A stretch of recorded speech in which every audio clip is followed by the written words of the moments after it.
So today I'm going to talk a little bit about the whole notion of OER, which is central to, you can see our logo. OER is an acronym within an acronym. So COERLL, as I said, is the Center for OER and Language Learning. That's what we do. Fundamentally, we help people produce OER for the purpose of a language learning. We are one of 16 National Foreign Language Resource Centers. They're from the East Coast to the West Coast and even Hawaii, so we cover the United States.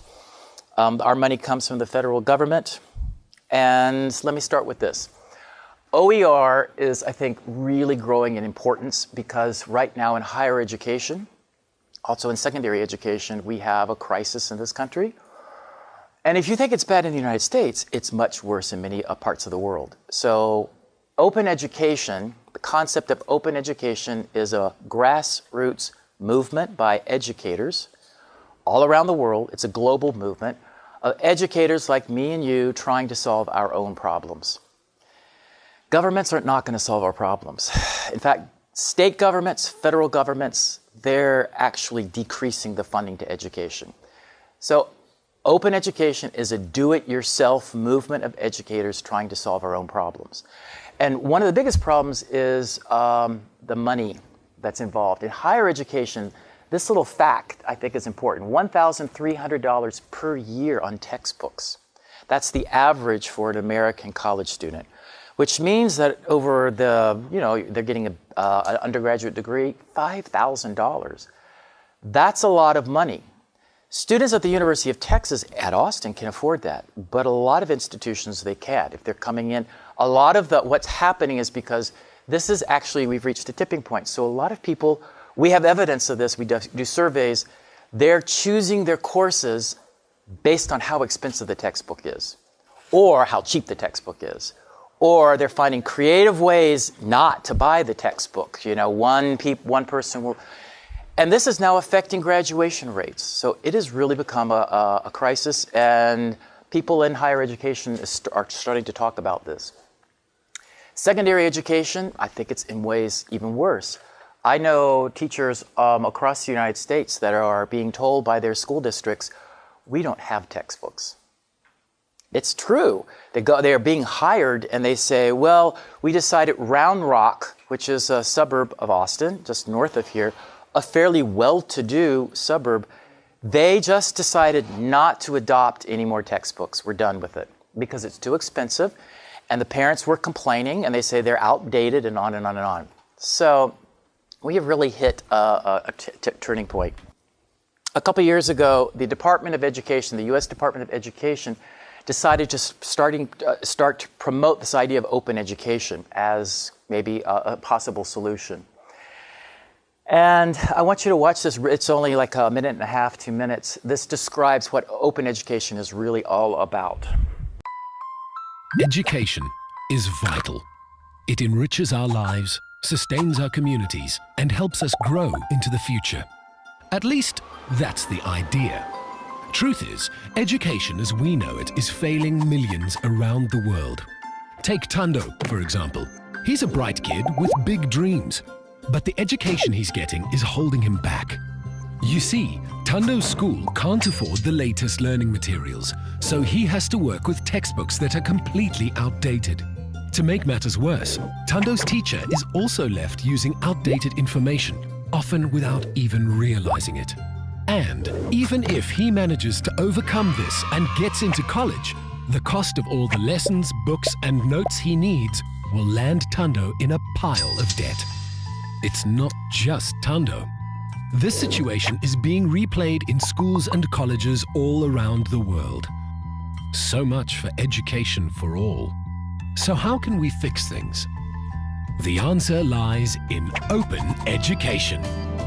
Open education is a global movement that aims to bring quality education to teachers and students everywhere. The basic idea is to put top-notch learning materials on the web that anyone can access for free.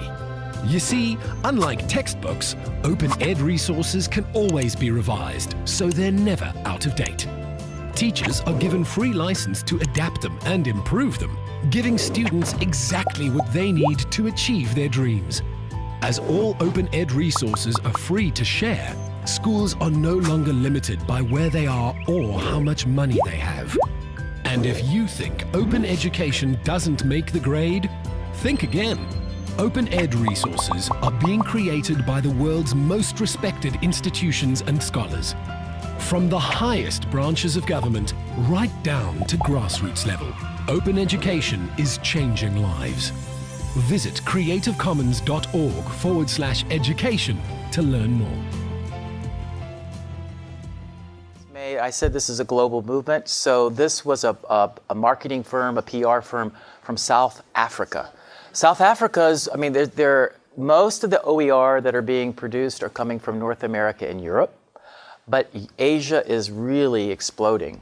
And Africa is behind, but South Africa has really taken the lead.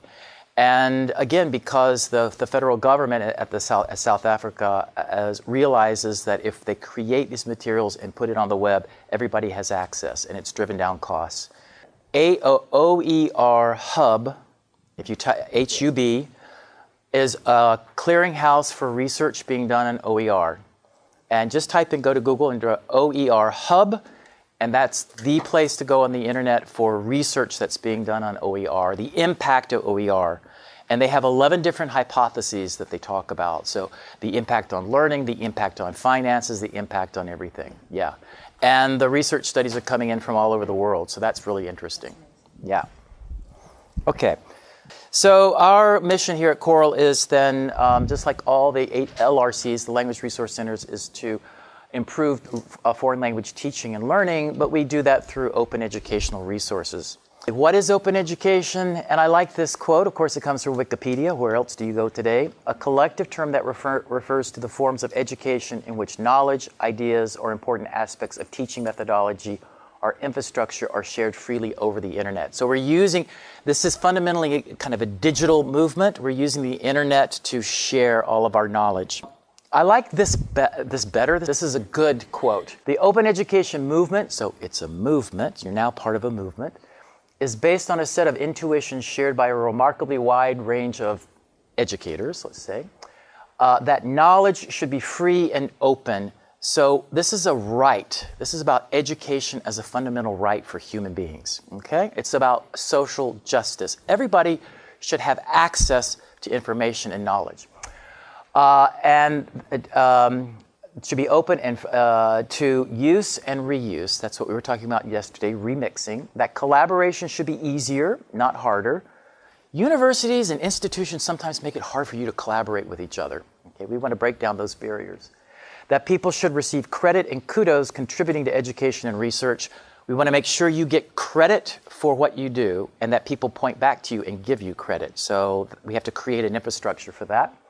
And that concepts and ideas are linked in unusual and surprising ways and not the simple linear forms in textbooks. So your idea that you have for your lesson today, I can assure you, you put it on the web, somebody else will have another idea. And that's okay. There are a lot of metaphors that we use for understanding what it is that we do as educators. We give knowledge, the gift of knowledge away, right? That's a prevalent metaphor. These are interesting to think about culturally, too. The metaphor that they were using in this workshop was the one of growth. You plant a seed, right? You've heard that, and you water the seed, and you grow. The student grows. The one I like the most, I guess, to me, it fits with open education, is the idea of sparking or firing the imagination. And the reason I like this is because when you light a candle, your candle is still lit.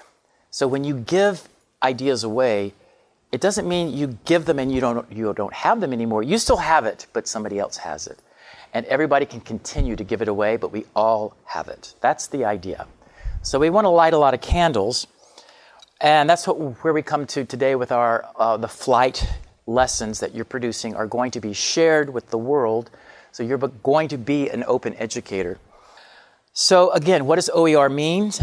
This was a term that was it was coined, it was made up in 2002. So it's been around a while. It came from a UNESCO meeting, actually. So people are learning all kinds of things on the internet.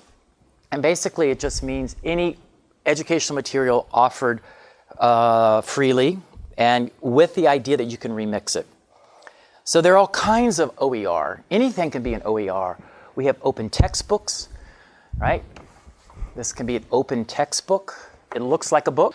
And we're going to, by the end of the day, you're going to have a draft that will be almost as beautiful as this.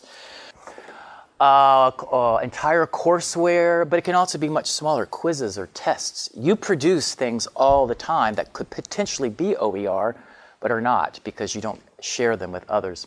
So your flight activities and your lesson plans and the actual text that you're choosing, all of that can be an OER.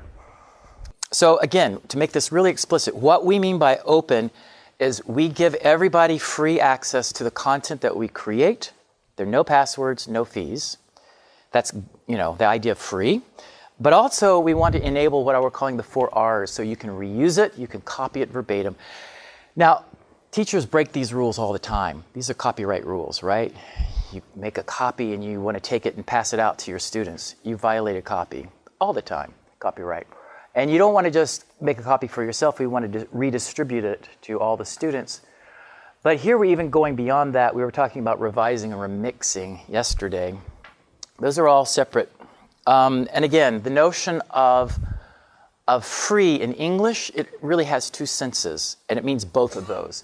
So gratis in the fact that you don't pay any money, but it's more in the sense of libre, which is, it's a social justice idea. It's about free rights. People should have access to this. Okay, so the question is, do people steal these materials? Right, so that's how we're going to get to that, because we're going to adopt a license which doesn't allow them to be stolen. And yeah. Okay, so the whole problem really is copyright. And in English-speaking in materials, it's usually followed by these 3 words, all rights reserved. Okay, I'm not open, I'm closed, and I'm not really playing along with you. So who owns the rights? When you open up a textbook and it says all rights reserved, who's reserving the rights? The publishing company and usually the author. So those 2 entities. So again, first of all, it's copyrights. It's plural, right? And here we're going to say copyright means you got the right to copy. Okay. So which means you have the right to copy the original work. You have the right to distribute the copies all around the world. It's easy to just click on the button share and you post it to your media, social media. The right to make derivatives or change it. The right to sell the original work. We want this to be for nonprofit, right? Okay, but those are all the different rights. And all this works because of CC. This T-shirt here stands for Creative Commons. Creative Commons is a group of attorneys, lawyers, copyright lawyers who have come together to create an alternative version to create shareable materials. These are, and instead of all rights reserved, we're going to negotiate some rights reserved. Now, everybody has one of these handouts here, and everything's available online. This gives you, it says Center for Open Educational Resources. And what's nice is I give you all of the Creative Commons licenses. So you're going to get a crash course in open licensing right now. If you ever read copyright law, oh my goodness, it's so complicated. But they've really reduced it to these 4 icons here. In education, the most important thing is attribution. Attribution means that when somebody creates something, I quote somebody, I make sure that I give attribution. I give credit to that person.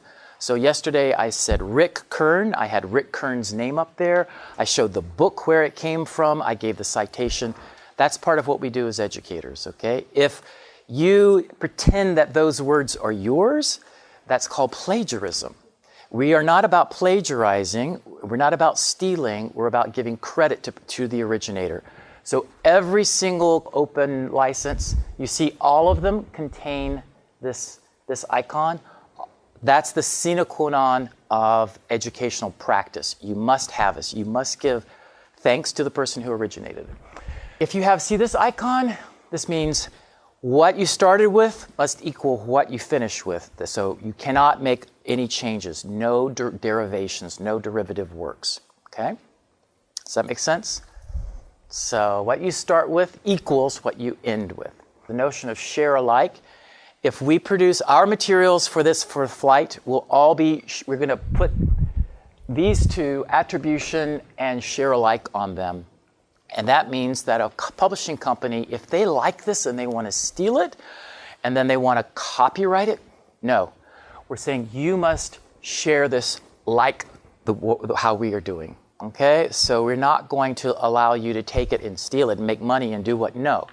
You must play along. You must play the same game that we're playing. And I don't want my materials to be used for profit for somebody else. I said, that protects you. Okay? And the last one, also non-commercial. We can explicitly say, look, all you educators, I don't want you to repackage all these lessons, go on FLLITE, and then sell these to your students. That's a violation. So we explicitly say non-commercial. Okay? That's it. And you can mix these and rearrange these to create different licenses. The internet is exploding now with open content, free content. And this is a place that I think everybody should know about. It's called CC Search. This is a page on the Creative Commons website. And Creative Commons has a great website. I encourage you all to visit it. But all of these are separate, different kinds of search engines. And the whole page then is optimized to find free content. So yesterday I had a lot of questions about, well, how do I know that some YouTube videos are open and some are closed? Go to CC Search and click on, is it YouTube up here? YouTube.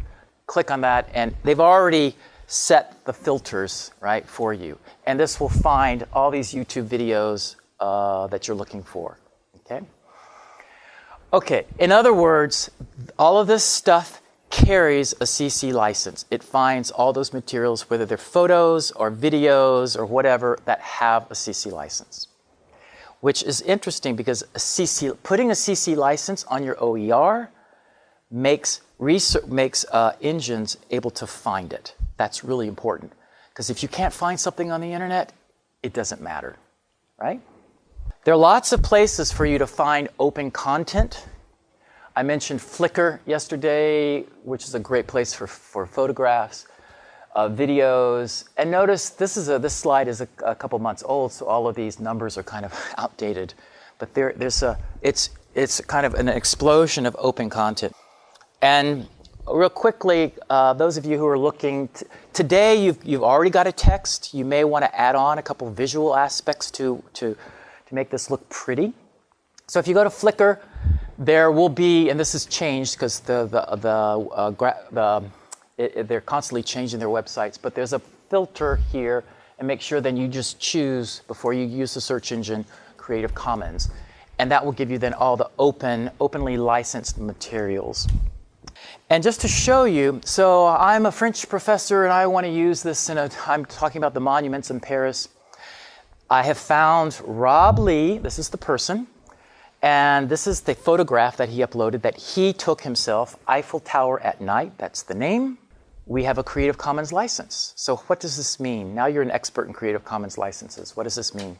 Use it as it is, and attribution. I have to say, so I'm going to use this in my lesson today, and I'm going to, underneath whatever I use this image, I'm going to write attributed to Rob Lee, put this in quotation marks, Eiffel Tower at night, license. Okay, and you can do the same thing for YouTube videos. There's a filter. So you go online, you find all these photographs, but maybe you haven't checked to make sure they're all open. That's right, I haven't. Okay, so what we're going to do today is force you and say, that's a wonderful picture, but I think you probably can find an open. Yeah. I want you to replace that with open, because otherwise what you have to do is give the link, and it starts to look ugly. You want to, there's so much open content, you're going to replace all your closed content with open content. My own pictures. If they're your own pictures, yes. Then again, what you do is you name yourself, take credit for it, because other people then should point back to you and say thank you. But that's part of building this infrastructure for sharing. And some of the teachers that we had from in high school, they were creating materials last week, and they said, no, I don't want to put my name on this. I said, it's important to put your name on this, because otherwise this infrastructure breaks down. You find something on social media, it's shared on social media. What is the license? Well, again, it's not one license, it's many licenses. So you have to go and take a look at, you need to kind of start to pay attention to some of these licenses. Because you may find that, oh, okay, there are limitations to this license. Just because somebody shares it doesn't mean that it's completely open. There are lots of different open licenses. And the way it's explained here is that there are some licenses that are completely open. I give it to you, do as you wish. That's one, that's the most open. That's just attribution. All licenses carry attribution. Do as you wish. If you can make money, good for you. But make sure that you point back to me and say thank you. That's all. So but then there are very closed ones. I don't want you to change it. I don't want you to make any money off of it. I don't want you to use it and not share it alike. So you start to kind of make it more narrow. Just because it's on the internet doesn't mean very much. You need to pay attention to the licenses. Look for the licenses. Doesn't this subject the Facebook people to some kind of legal liability? Yes, and there's a lot of what I would say plagiarism and stealing. There's a lot of that goes on. And we don't want you to participate in that. We want to protect you. That's really important to know. You're protecting yourself, but you're also protecting other people down the line. Because a lot of people are not paying attention to copyright. So I think it's important now as we start to enter a new digital era and we're developing our own materials that we pay more attention to this. So it's important to become savvy users of these open licenses. That's a really good question, though. Okay. Yes? Is there a place where you can, that's tracking your citations? That's like if I created all this work, if she created the book and the book it's being used. Right. Is there a place where, or like the photo, is there a place where it's, tracked? Or you just leave it there and, that's tracking, like Google Scholar. You know how Google Scholar tracks our journals that we write. Is there something similar to it with the work that we do open source? That's a great question. I don't know the answer to that off the top of my head. We track certain things. We use something called Google Analytics, and we can tell how much traffic we get on a website. But this is much more granular. This is much smaller. We don't track every single piece of media and how much people are using that. I don't know if that's possible. I'm sure it's probably possible, but that would be a question for a computer scientist to answer. I'm going to find out about that. Yeah. Yeah, with Creative Commons is keeping track on who's using your licenses. Yeah, but so would Creative Commons search should be. Yeah, but that's a really interesting question. Yeah, go ahead. You want to answer that? Well, Creative Commons is tracking their licenses. So when you go to Creative Commons search, you should be able to find all the works that have been openly licensed, but only with their license. They have a running list on textbooks, I think, that have open licenses. You just have to explore their website. It's a great resource.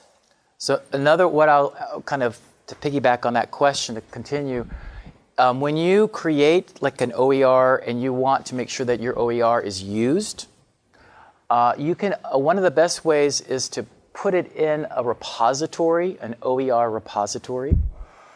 So this is a place that people will go looking for OER. And of course, now you understand that FLLITE is going to be a repository, and we hope that in the near future, people will start in foreign languages to come to FLLITE to look for literacy lessons. But they can also go to the LRC, it's NF National Foreign Language Resource Center.org, NFLRC. It's a huge site which pulls from all 16 institutions, and you can get free materials there. Loro is from the Open University in the UK. The Open University, by the way, is the world's largest university. Each semester, they have 250,000 students. Wow. Because it's open. And these are languages you can go to Loro, and they're very small scale OER, so lesson plans, basically. You can search it by language. UCLA has a repository for less commonly taught languages, so the indigenous languages of Mexico, for example. You were talking about the salamander in Nahuatl. Okay, yeah, so if you wanted to read it in Nahuatl, you can go here. OER Commons is a huge site, not just for foreign languages. These are sites that have a lot of different materials, and Merlot also. And they have editorial boards, so they keep track of how often people are using your resource. So they could also give you information to see if people are using it.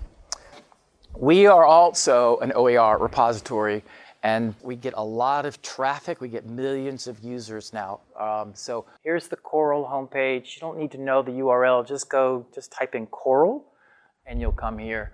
And you know now that we're the Center for OER, and those two L's are language learning, obviously. So a lot of our materials you find here, language learning materials, and we have them in these different languages. All the materials that we create are open so that other people, we share copyrights with them. They can then download them and copy them and remix them, some of them. And we have many different objects, learning objects or OER in these different languages. So including, go to French, including this right here. So some of you were asking, how do I find Joanna's textbook? This exists digitally. Everything will exist digitally, but you can also print them out. So you can click here. And what's nice about this is it's a Google Doc. That's the whole point of this, is create stuff so we can share it and get inspired by each other.